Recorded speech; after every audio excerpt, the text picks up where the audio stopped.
भरे खेतों से घरा एक खूबसूरत गांव। सब्ज़ व शादाब खेतों से घरा एक खूबसूरत गांव था। उसमें एक छोटा लड़का रहता था जिसका नाम अमीर था। अमीर अपने तजस्सुस और कुरान से कहानी सुनने के शौक़ के लिए जाना जाता था। एक दिन एक साएदार दरख्त के नीचे बैठी उनकी दादी ने हज़रत मूसा अलैहिस्सलाम की कहानी और दूसरों की मदद के लिए उनका सफ़र का अहवाल सुनाना शुरू किया।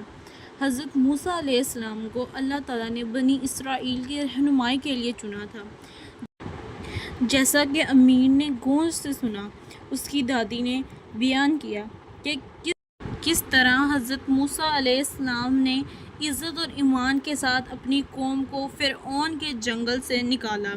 उन्होंने अल्लाह की मर्ज़ी से वसी समंदर को अबूर किया और दूसरी तरह सुकून पाया। हज़रत मूसा अलैहिस्सलाम की शफ़क़त और सब्र से अमीर महसूर हुआ, लेकिन दादी ने इससे पूछा, हज़रत मूसा अलैहिस्सलाम इतने बहादुर कैसे हुए? इसने जवाब दिया, मेरे प्यारे, ये अल्लाह पर उसका अटल ईमान और हमेशा सही करने का अज़म था, चाहे ये कितना ही मुश्किल क्यों ना हो। कहानी के एक और हिस्से में दादी ने इस वक्त का जिक्र किया जब हज़रत मूसा अलैहिस्सलाम की मुलाकात एक अक्लमंद आदमी से हुई, जिसने इन्हें सब्र और अल्लाह के मंसूबों की हिकमत के बारे में कीमती सबक सिखाया। अल-खज़र ने ये ज़ाहिर किया कि बाज़ औक़ात ऐसी चीज़ें होती हैं जिन्हें हम समझ नहीं सकते, लेकिन वो हमेशा बेहतरी के लिए होती हैं। कहानी सुनने के बाद आमिर को हौसला हुआ।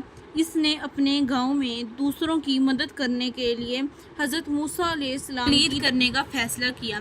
इसने ज़रूरतमंदों के साथ खाना बांट कर और बूढ़ों की मदद करके शुरुआत की। आमिर के इक़दामात से इसके ख़ानदान और बरादर को खुशी हुई, जो हर एक को एहसान की बरकत की याद दिलाता है। हज़रत मूसा अलैहिस्सलाम का वाक़या हमें सिखाता है कि ईमान, सब्र और मेहरबानी किसी भी रुकावट को दूर कर सकती है।